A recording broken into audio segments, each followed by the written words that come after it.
Mighty Mouse Demetrious Johnson has a standout genetics for a fighter. Don't make no mistake. He's not a very tall man, but within his weight class, he's an absolute standout. I just looked up his Wikipedia entry to find some cues about his genetics, and listen to that. When he was in high school, he was successful in wrestling, in track and field, and in cross country. So in 3 different athletic endeavors, he was having success. One of them being very power-based, like wrestling, and some of them being very endurance-based, like track and field.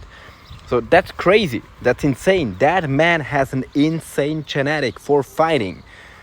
I'm sure if you could dissect him and find cues in his muscles and in his body, it would be crazy.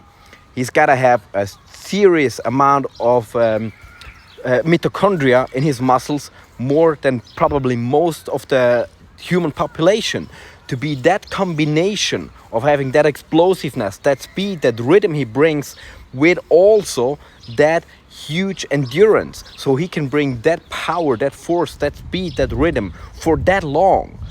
And he's so quick in his thinking, in his watching, in his reaction.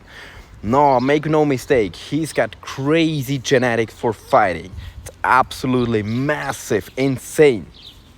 Especially because we're talking about weight class. The only thing that stops him from being a heavyweight world champion is his height.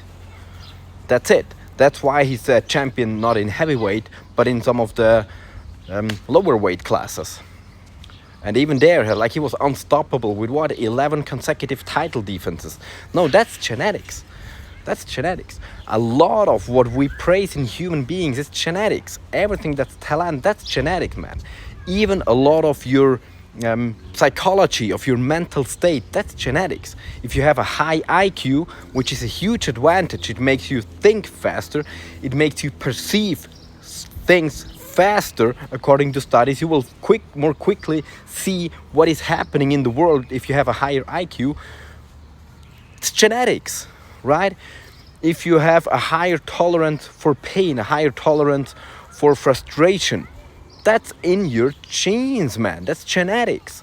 So most of what makes a fighter great it's genetics, man. It's genetics.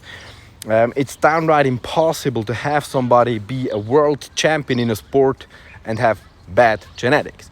It's very possible that people do not see what makes his genetics so great, how he has great genetics. That's possible in many world-class athletes. But it's for us to recognize how great the genetics actually is that makes him a champ.